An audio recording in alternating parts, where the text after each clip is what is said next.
Bonsoir, je suis Yannick Carré de l'Union populaire républicaine et je pense que le jeune va voter pour nous aux prochaines élections.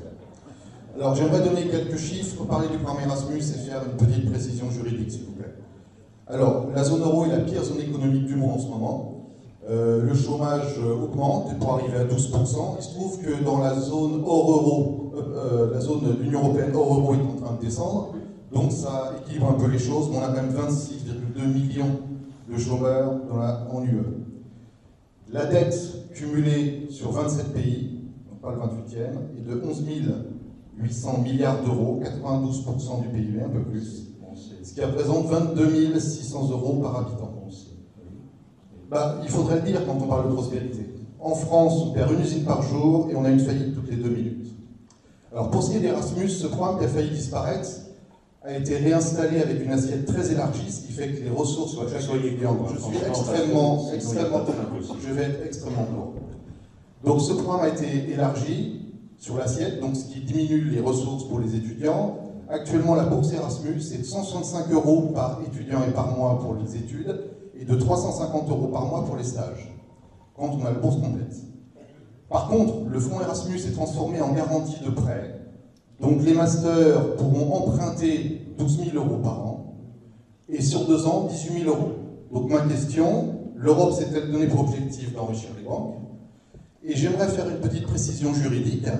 En 2009, la France a refusé de signer la déclaration 52 qui reconnaissait, qui décrivait les symboles de l'Europe.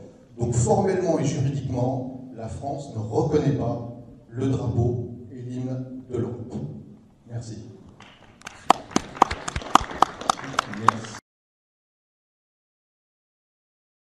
Je m'appelle Quentin Dickinson et je suis journaliste spécialiste des questions européennes depuis plus de 20 ans.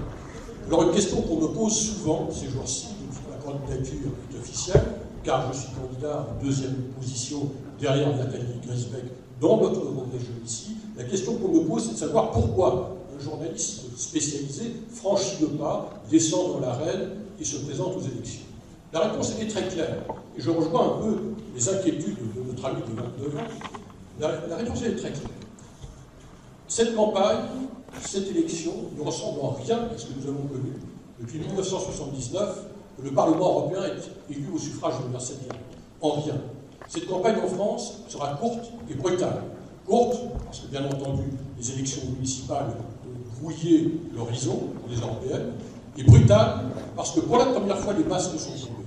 Nous avons, à notre extrême gauche, et surtout à notre extrême droite, des gens qui, pour la première fois, mettent en cause l'existence même de ce que nous essayons de monter après que la paix soit revenue en 1945.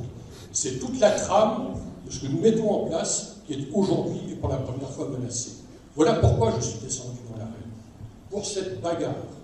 Et à vous, monsieur, que je rencontre à peu près partout maintenant, toujours, je voudrais vous demander à vous, comment vous voyez l'avenir de l'Union européenne? Vous êtes très fort pour porter des contradictions sur la base, effectivement, de statistiques un peu qu'on pouvait améliorer, qui vous jettent de la poudre aux yeux. Je voudrais vous demander exactement comment vous voyez, vous, qui contredisez tout, avec véhémence, je voudrais vous demander comment vous voyez la suite des opérations.